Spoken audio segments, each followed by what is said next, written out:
Hi, welcome to AITV. Telangana కాంగ్రెస్లో మంత్రివర్గ విస్తరణ హాట్ టాపిక్గా మారింది. అమిత్ షా అని పిలిపించుకోవాలని చాలామంది నేతలు రాష్ట్ర ఢిల్లీ అధిష్టానాన్ని ప్రసన్నం చేసుకునే పనిలో బిజీగా ఉన్నారు. ఇదిలా ఉండగా ఇప్పటికే మంత్రి పదవులు ఎవరిని వరించనున్నాయో క్లారిటీ వచ్చినప్పటికీ క్యాబినెట్ విస్తరణపై ఇప్పటికీ ఉత్కంఠ ఇంకా కొనసాగుతుంది. ప్రస్తుతం రేవంత్ రెడ్డి మంత్రివర్గంలో 12 మంది మంత్రులు కొలువై ఉన్నారు. ఇందులోకి కొత్తగా 6 క్యాబినెట్ విస్తరణ ద్వారా చేరనున్నారు. సామాజిక అంశాలు, ప్రస్తుతం ఉన్న రాజకీయ పరిస్థితులను దృష్టిలో ఉంచుకొని విస్తరణ జరగనుందని తెలుస్తోంది.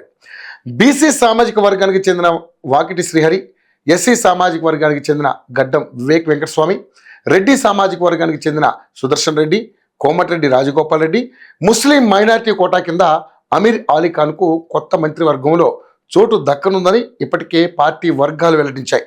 ఇక విజయశాంతి, అద్దంకి దయాకర్లకు ఈ క్యాబినెట్ కసరత్తులో అవకాశం వస్తుందా రాదా అన్నది పార్టీలో సస్పెన్స్గా మారింది.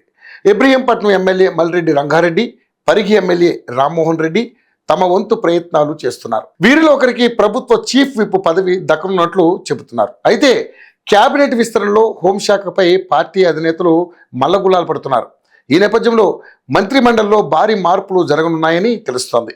గతంలో ఉమ్మడి ఆంధ్రప్రదేశ్ రాష్ట్రంలో హోంశాఖని బీసీ వర్గానికి చెందిన దేవేంద్ర గౌడ్, రెడ్డి సామాజిక వర్గానికి చెందిన ఎలిమినేటి మాధవరెడ్డి, సవితా ఇంద్రారెడ్డి చేపట్టారు.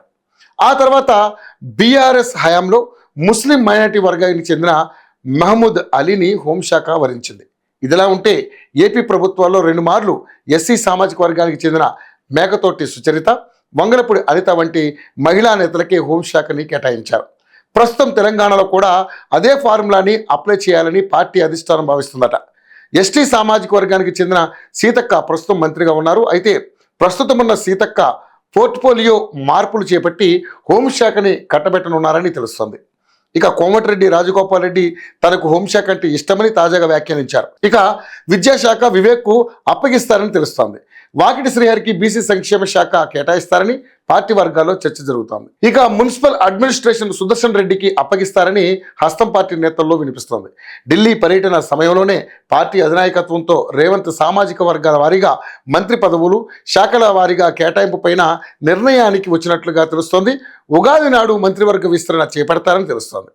ఆ రోజు కాకుంటే ఏప్రిల్ 3న మంత్రివర్గ విస్తరణ కన్ఫర్మ్ అని చెబుతున్నారు. దీంతో మంత్రివర్గ విస్తరణ వేళ చివరి నిమిషంలో చోటు చేసుకునే పరిణామాలపైన రాజకీయంగా ఉత్కంఠ కొనసాగుతుంది.